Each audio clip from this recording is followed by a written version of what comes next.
Hello মিষ্টি বন্ধুরা, আমি দেবজ্যোতি, আপনাদের সিনেমার প্রফেট, আপনাদের মুভির মেসাইয়া। তো আজকে আমরা করব বাবু সোনা সিনেমাটার রিভিউ।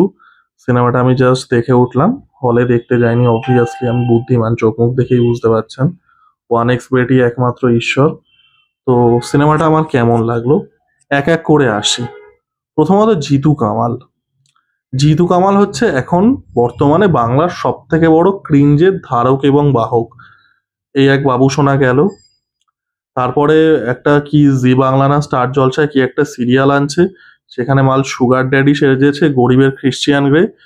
সেখানে দেখি আবার টেলিকপ্টার থেকে নেমে আমাদের ওই মেয়েটা, ওই রক্ষে করো রঘুবীর, তাকে দেখি গোলা ফোলা খাওয়াচ্ছে, আল্ট্রা ক্রিঞ্জ। আর তারপরে বাবু সোনা। এবং আমি জিতু কামালের রিসেন্টলি যে জোকারগিরি শুরু করেছে সেটাও বলছেন, আমি শুধু তার কাজ দিয়ে বলছি। Ultra cringe. মানে সিনেমাতে জিতু কামাল ঢুকছে ক্যাট ওম্যানের মাস্ক পরে। ব্যাটম্যান রিটার্নস এসেছিল 1991-এ, সেখানে মিশেল ফাইফারের ক্যাট ওম্যানের মাস্ক, সেটা পরে মাল কিডন্যাপ করতে গেছে। এটা কি রকমের ফেটিস? হ্যাঁ, মানে আমি অনেক রকম গল্প টল্প শুনেছি যে হাত করা পড়াও, আমি চোর হব, তুমি পুলিশ হবে, আমি তোমাকে শাস্তি দেব। মানে এই ক্যাট ওম্যানটা আবার কি রকমের ফেটিস?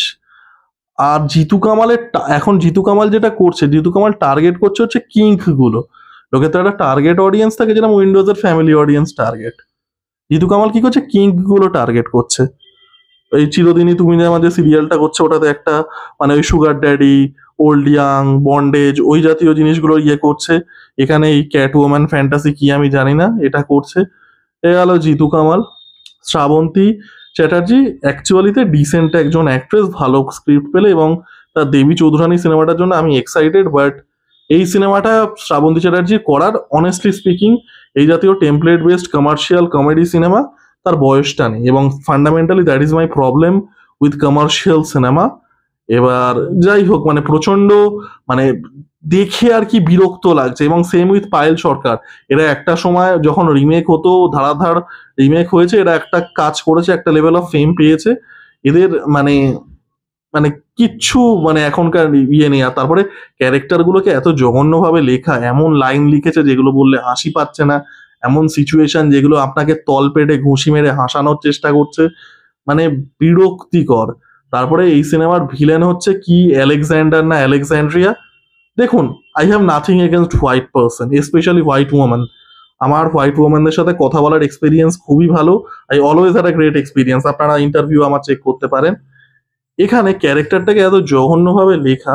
আর তারপরে সব থেকে বড় কথা, আমাদের এই আলেকজান্ড্রিয়া না আলেকজান্ডার, সে আমাদের মদনানি দাদাইয়ের পানবাহারের অ্যাড দেখে থ্রু আউট দা ফিল্ম গুটখা ফুটখা খেয়ে যাচ্ছে। মানে গুটখা মদনানি, গরুচোর অধিকারী, জিজি, গৌতম গম্ভীর নয়, বাংলার El Clasico, cringe derby.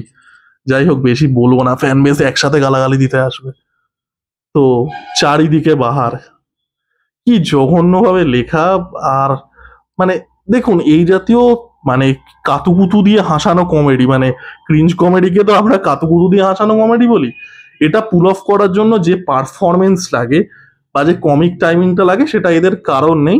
Jitu Kamal তো যেটা বললাম, জিতু জিতু এখন বেসিক্যালি কিঙ্কের ডিলার। নিজের পায়ে নিজের কুড়ুল তো মেরেছে, একটা ভালো সিনেমা করেছিল, তারপরে নিজের পায়ে নিজে কুড়ুল মারছে। এই জাতীয় সিনেমা অনেস্টলি মানে it's a movie for no body.